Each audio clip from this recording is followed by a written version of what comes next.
Today, March 8th, 2023, marks the ribbon cutting for the temporary facility that will house the terrestrial analog environment for the Starlab space station and the George Washington Carver Science Park. Starlab represents a unique opportunity for the state of Ohio and for Ohio State, and it gives us a first mover advantage that I don't think any other university community or region can say that they have. What it started out is John Horack, Dr. John Horack, called me up one day and said, "Scott, do you have anybody in your department that knows anything about growing plants in space?" And I said, "Yes, John." And John said, "Would you like to partner with us on a project?" And I said, "Yeah, that'd be great." And so we talked about it a little bit and what it might entail, and probably about 5 months later, John called me up and he goes, "We got it." And I said, "John, what did we get?" He goes, "We're a subcontractor to Voyager Space Nanoracks, and we will be working on Starlab." So Ohio State's role in the Starlab George Washington Carver Science Park, there are 5 main functions that we have. One, we're an educational institution, we're a university, so we have a lead role in education and STEM education and public outreach. Industry and others that do research on board the space station are going to want to commercialize that. So we have a lead role in innovation, entrepreneurship, building companies, generating new products out of the research that gets done on board Starlab. We are being asked to help grow the community around Starlab, not just research, but also partnerships with companies, because, for example, Ohio State is one of the leading universities in the country that does research with industry. So those 3 roles, plus our scientific and technical expertise in places like ag, medicine, materials, excellent areas where Ohio State is already strong.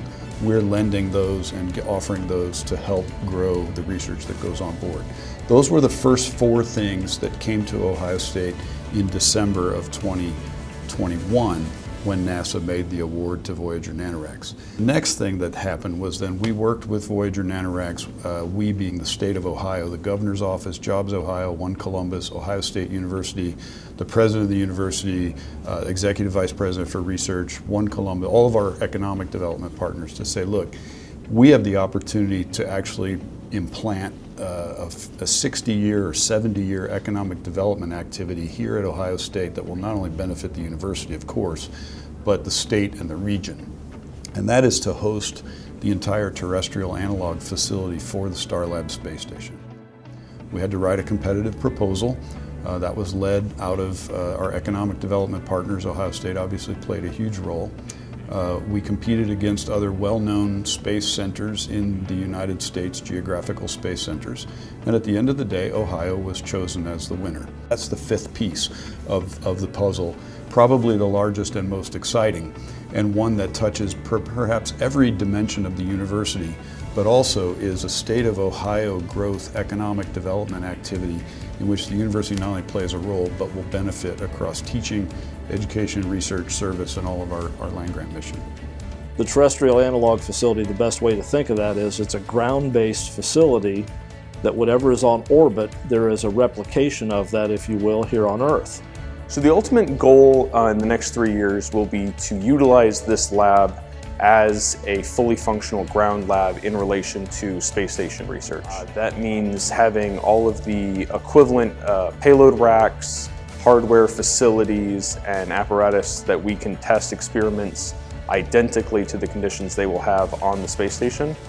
And then that research, the only difference between that research and space research will be gravity.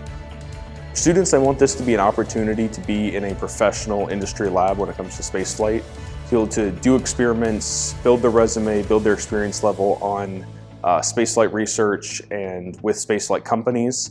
We plan on having this be a fully functional industry research lab as well, where we'll have both local and international businesses coming in, doing research and engaging with the students to expand their research avenues.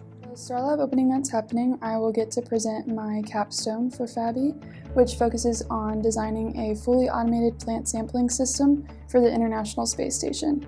And that'll kind of give me an opportunity to present the research that I've been working on this year, and then also kind of lead into maybe what I'll be doing for grad school, which is designing 3D printed substrate for hydroponic systems in space. I see a lot of opportunities for a number of our faculty members in FABE, but I also make the same statement for some of our colleagues in Horton Crop Science, for example. plant pathology, and those are just a couple academic units to name a few. So this is a decades-long activity. So it's not really for me, it's not for the chairman of Food, Ag, and Biological Engineering, it's for all of the young people that are here today and who will come through the doors of Ohio State for generations to come, so that they can take advantage of this and build a world that they want for themselves and for their children.